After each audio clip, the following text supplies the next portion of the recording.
journal vous est offert par le FPI, Fonds des promotions de l'industrie, votre partenaire privilégié pour la réussite de vos projets.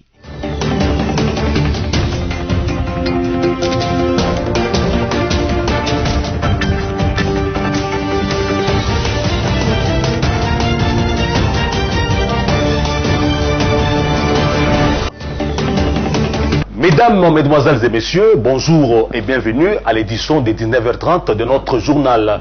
Nous vous en déclinons tout de suite la charpente. Début ce mardi de la session ordinaire du mois de mars dans les deux chambres du Parlement congolais. Et puis inauguration lundi dernier à Ituri par le gouverneur Johnny Nkashama du nouveau laboratoire de l'Office congolais de contrôle OCC. Rentrée parlementaire, elle a eu lieu ce mardi 15 mars. Et députés et sénateurs ont repris le chemin du siège de Parlement à Lingwala. Et dans les deux chambres du Parlement, la session ordinaire s'est ouverte conformément à l'article 115 de la Constitution congolaise. Josué Kalamba pour les détails. Ce mardi 15 mars 2022, députés et sénateurs ont repris le chemin du Parlement de la République démocratique du Congo, ce conformément à l'article 115 de la Constitution. Pour ce qui est de l'Assemblée nationale, plusieurs sujets importants seront débattus durant cette session, dont les questions relatives aux réformes électorales. Les députés nationaux devront aussi se pencher sur le sort à réserver à l'état de siège en vigueur depuis le 6 mai de l'année dernière. Si certains soutiennent encore la mesure, d'autres par contre favorables à une proposition de sortie par le gouvernement, d'autant plus que sur terrain, les forces armées de la République démocratique du Congo ont coalisé avec l'armée ougandaise pour lutter contre les IDF qui sèment la désolation dans cette partie du pays. D'après certaines sources, d'autres questions brûlantes telles que la démission de Jean-Marc Kabound annoncée sur Twitter au poste de premier vice-président de l'Assemblée nationale et la pétition initiée contre Christophe Mbosoko Diampwanga occuperont une place de choix durant les déroulements de cette session. Dans sa communication lors de la 44e réunion des ministres, le Premier ministre Jean-Michel Samalukonde Kyenge a rappelé au gouvernement la nécessité de suivre les différentes recommandations formulées par le Parlement et d'accorder une attention particulière surtout à celles liées à l'état de siège en vigueur dans les provinces de l'Ituri et du Nord Kivu. Procès Ferdinand Kambere, secrétaire permanent adjoint du PPRD, le parti du sénateur à vie a donné de la voix à ce sujet après que lors de l'audience de plaidoirie, le ministère public avait requis une peine capitale pour ses collaborateurs de Joseph Kabila. Et dans sa réaction relative du lundi 4 mars, Emmanuel Ramazani Chadari, secrétaire permanent du PPRD, a dénoncé une réquisition de la honte. Suivez.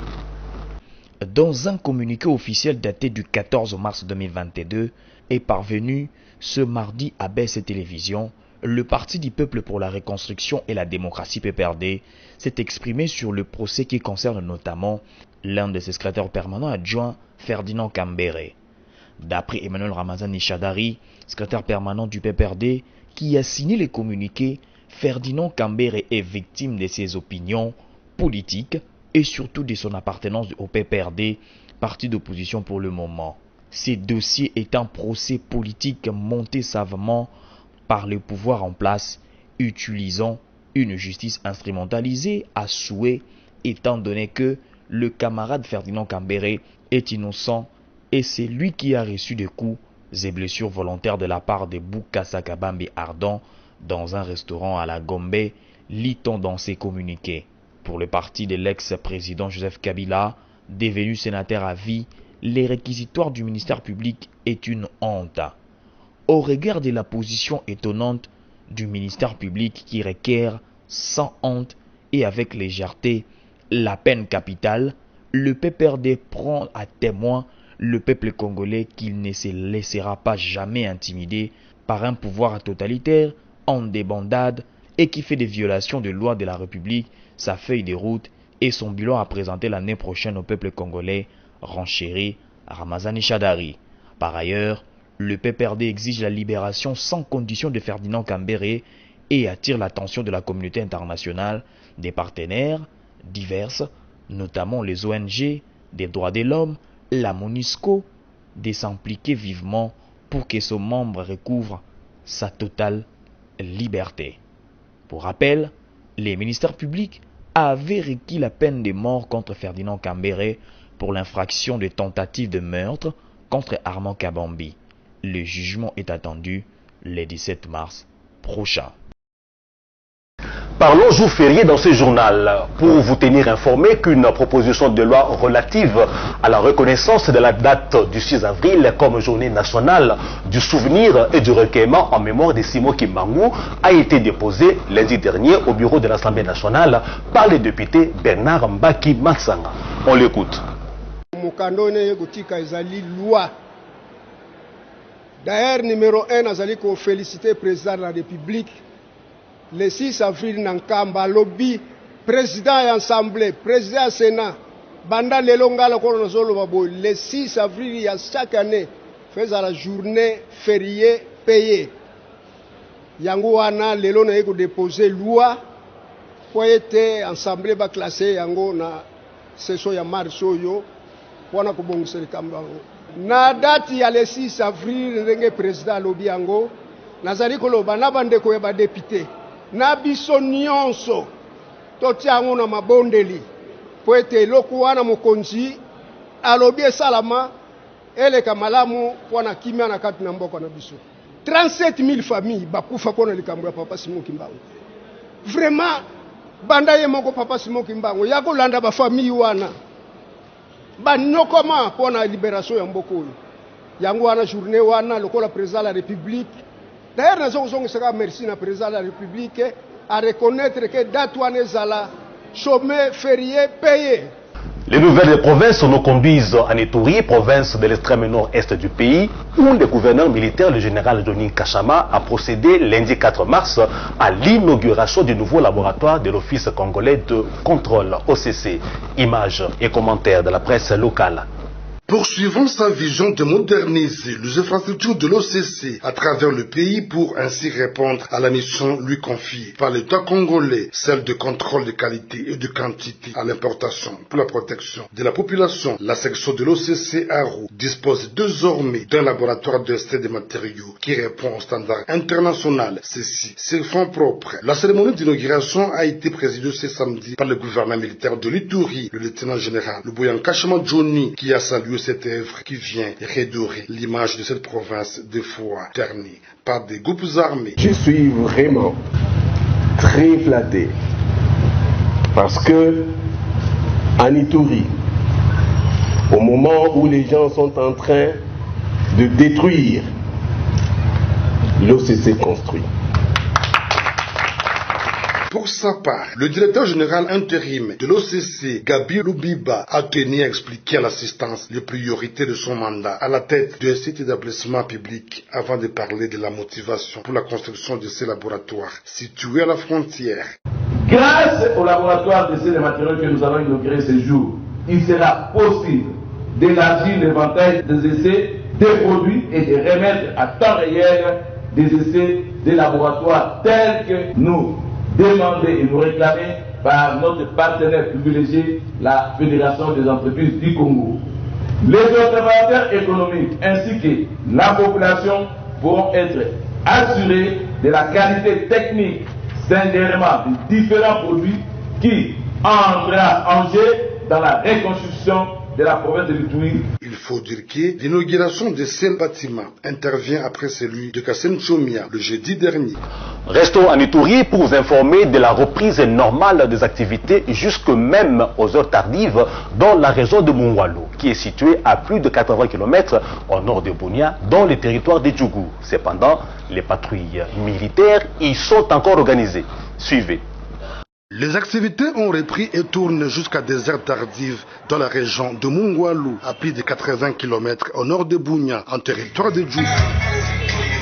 L'effectif des militaires considérablement renforcé de patrouilles nocturnes et diurnes, ils sont régulièrement organisés. Bana mboka Mungwalu babanga teto za uniquement pona bango pona ko défendre nyoso e kozala butu bia moi. De quoi faire renaître la confiance et faciliter les retours de déplacés. En tout cas,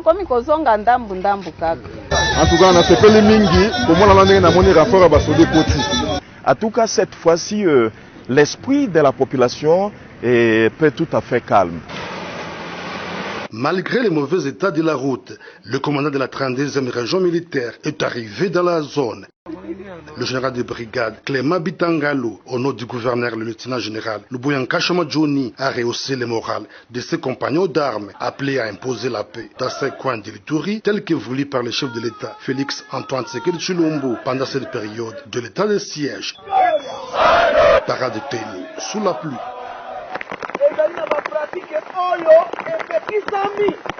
Personnellement, je suis confiant à ces militaires du fait de la formation qu'ils ont reçue dans un centre d'élite de notre pays. Et donc, il faut qu'ils infligent un coup sérieux à ces hommes, à ces malfrats, pour que notre population se sente à l'aise et qu'ils continuent à œuvrer dans la quiétude la plus totale. La population doit continuer à avoir la confiance à notre armée, leur armée.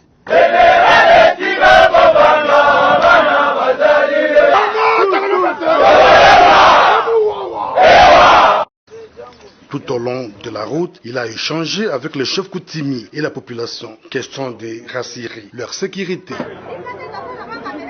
Quittons Ituri pour le Nord Kivu ou pour prendre à bras le corps la problématique guerre communautaire, le gouverneur militaire a organisé du 10 au 11 mars 2022 un dialogue inclusif sur la consolidation de la paix et la coexistence pacifique dans les territoires de Massissi.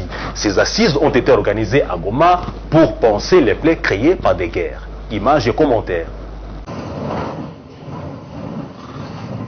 Le gouvernement militaire du Nord Kivu a organisé le 10 et 11 mars 2022 un dialogue inclusif sur la consolidation de la paix et la coexistence pacifique dans le territoire de Massissi. Ce dialogue organisé à Goma, c'est pour panser les plaies issus des guerres intercommunautaires entraînant des fissures au sein de la société et ont donné lieu à des luttes actuelles. L'exacerbation des conflits est à la base d'un impact négatif sur la cohésion sociale. Une ribambelle de problèmes ayant concouru à l'instauration de l'état des sièges qui aujourd'hui s'emploie aux sensibilisations et dialogues en faveur de la paix, ce 14 mars 2022 à la restitution du rapport au gouverneur militaire Dunia Bakarani, conseiller de la commission en charge du suivi des acquis de ce dialogue, estime qu'il est impérieux de pacifier cette entité. La signature d'un engagement, l'acte d'engagement concerne le retour de la paix, notamment dans le domaine foncier, en rapport avec le conflit foncier. La commission doit travailler, sillonner tout Massissi et voir qu'est-ce qui crée le conflit entre les enfants, les fils et filles de Massissi. Par rapport aux groupes armés, la commission a pris l'engagement de faire la tournée dans tous les Massissi en train de sensibiliser, mobiliser tout le monde. À la réception des acquis du dialogue, salue les efforts en faveur de la paix. Je crois que dans l'acte d'engagement qu'ils ont formulé eux-mêmes, ils ont montré les pistes sur lesquelles ils vont évoluer et ça déborde sur fonction de ces pistes de solutions que nous allons les accompagner. Et en plus des pistes de solutions édictées dans l'acte d'engagement, le président du comité de suivi venait également de faire d'autres demandes et nous les intégrons effectivement avec les autres pistes de solutions qui étaient déjà élaborées et son excellence tout à l'heure en prenant la parole a dit que nous allons les accompagner dans tous les aspects possibles, que ce soit au niveau matériel, que ce soit au niveau financier, que ce soit au niveau de la puissance publique. Donc nous ferons tout le nécessaire et il a même dit que cet exemple puisse impacter les autres communautés, notamment dans Walikale, dans Lubero et dans les autres territoires pour que la paix finalement puisse jaillir sur toute la surface et la superficie de la province du Nord Kivu. La commission de suivi se chargera désormais de la sensibilisation de toutes les couches sociales. Supplément d'information avec la sélection des nouvelles livrées par les journaux Paris ce mardi 15 mars avec Josué Kalamba.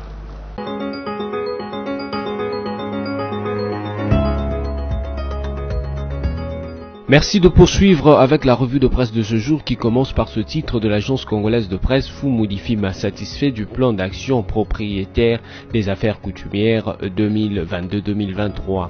Le président du Conseil supérieur de l'autorité traditionnelle et coutumière, Fumudifima Ntinu, s'est dit satisfait du plan d'action propriétaire des affaires coutumières 2022-2024 en vue de participer à l'effort du gouvernement au cours d'une restitution devant la presse. Pour ce chef coutumier, le présent document constitue l'unique cadre programmatique fédérateur des références du secteur général aux affaires coutumières à la portée des organisations de la société civile, des partenaires techniques et financiers ainsi que des organisations au développement. Selon lui, l'intérêt pour l'administration des affaires coutumières de disposer d'un PAP 2022 et de se doter d'un stratégique document unique de référence pour les interventions de toutes les parties prenantes au développement. Poursuivons avec Okapi.net qui écrit « Élections en RDC, l'un des enjeux majeurs de la session parlementaire de mars ». Les députés nationaux et sénateurs reprennent le chemin du palais du peuple depuis ce mardi. De nombreux défis les attendent tant sur le plan législatif, sécuritaire que du contrôle parlementaire. Parmi les enjeux de cette session de mars, les députés Jacques Njoli estiment que la priorité devait être l'examen et le vote de la loi électorale. Mesdames, Messieurs, terminons avec Forum des As qui note en grand titre Sama Lukonde dépose la première pierre de construction. Quelques heures après son arrivée, mardi 12 mars, à Boyende, chef-lieu de la province de la Tchouapa, le chef du gouvernement Jean-Michel Sama Lukonde a emprunté la voie fluviale pour rejoindre Bokote, village d'origine d'Isidore Bakanja, en plein cœur de la forêt équatoriale où il a procédé au lancement des travaux de construction du sanctuaire du Bienheureux. À l'aide d'un canot rapide, le Premier ministre a bravé les vagues des eaux déferlantes de la rivière Tchouapa pour aller à la rencontre d'une population qui, même dans son imaginaire le plus fou, n'avait jamais accueilli une grande autorité de ce rang. La symbolique est tellement forte que la population s'est amassée le long de la rivière Tchouapa pour accueillir chaleureusement les visiteurs des marques venus de Kinshasa. Mesdames, Messieurs, et c'est par ici que s'achève cette revue de presse. Merci à vous de l'avoir suivi.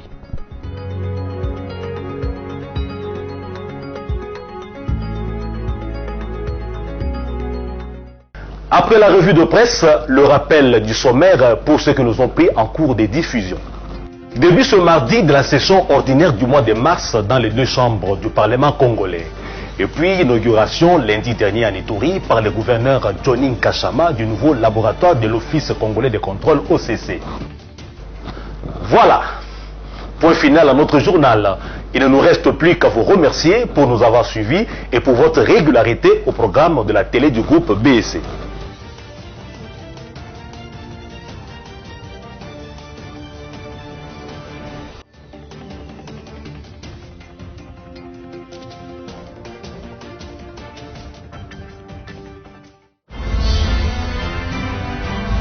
Ce journal vous a été offert par le FPI, Fonds des promotions de l'industrie, votre partenaire privilégié pour la réussite de vos projets.